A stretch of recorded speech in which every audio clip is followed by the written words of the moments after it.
So this is really good, and I'm really glad to see this. As you can see, I've got a few tabs open here, and I actually settled on the AP one because I didn't want people to say I was biased to a particular news organization. The AP is basically the most unbiased news source you could possibly get, because it's like actually news versus news for a specific audience. And most of the news outlets actually end up just recycling news from it and putting their own spin on it. So I like seeing this here from the AP. Uh, I love the fact that the FCC's now officially said, "Look, stop the crap, quit being sus, and for real, tell people what's going on." And so that is something that I really, really like.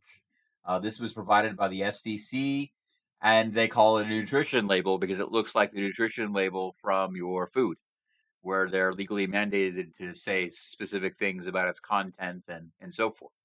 Now, obviously, you can't summarize the entire internet in a label, but this is nice because it spells out the price. It spells out if it's an introductory price, if they're going to hit you with a bigger fee later. It talks about all the links of all the contracts and other BS that they try to impose on you. And so the end result of all this is going to spur more competition. This is going to spur prices for access to get lower because companies are now going to have to no longer hide the cost of their service.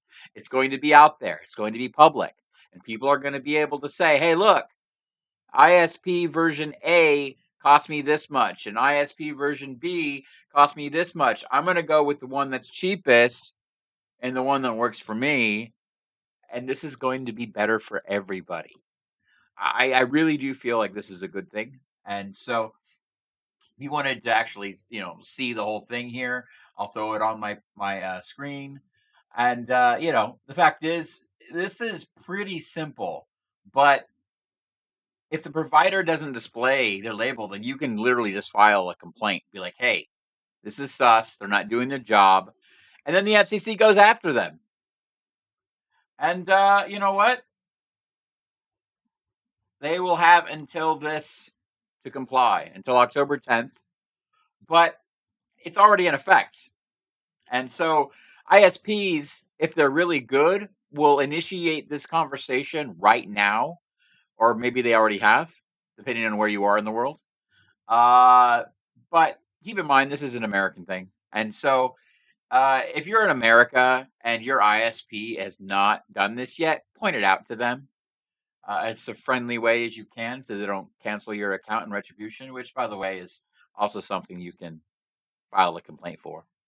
And make sure that there is all the data that they're looking for because a lot of the price hikes, junk fees, and other BS, uh, nobody wants that crap. And so the end result is that this is a good thing. Okay. It starts on April 10th. Today is April 10th. They have until the October 10th to actually implement this. And at that point, you can literally just start collecting ISP names and start sending out complaints to the FCC, which I suspect will happen for many people. And this is just better for everybody. Internet prices are going to go down because of this. Your connection will go up because of this. Because what's going to happen is people are going to start comparing publicly. Because this data is available and now public, people are going to start aggregating this information. There's going to be websites dedicated to getting you the cheapest, best internet for your area. I think that's a good thing. And it's going to force ISPs to actually compete with each other, which is something that internet service providers need to do. They have to do that for everybody. And I think this is the best thing possible. And so if you legitimately just yeah, okay. So that's the link and this is such good news. I'm so happy. Like I was kind of depressed because today's been intense and it's not even 1 o'clock, but this is good news.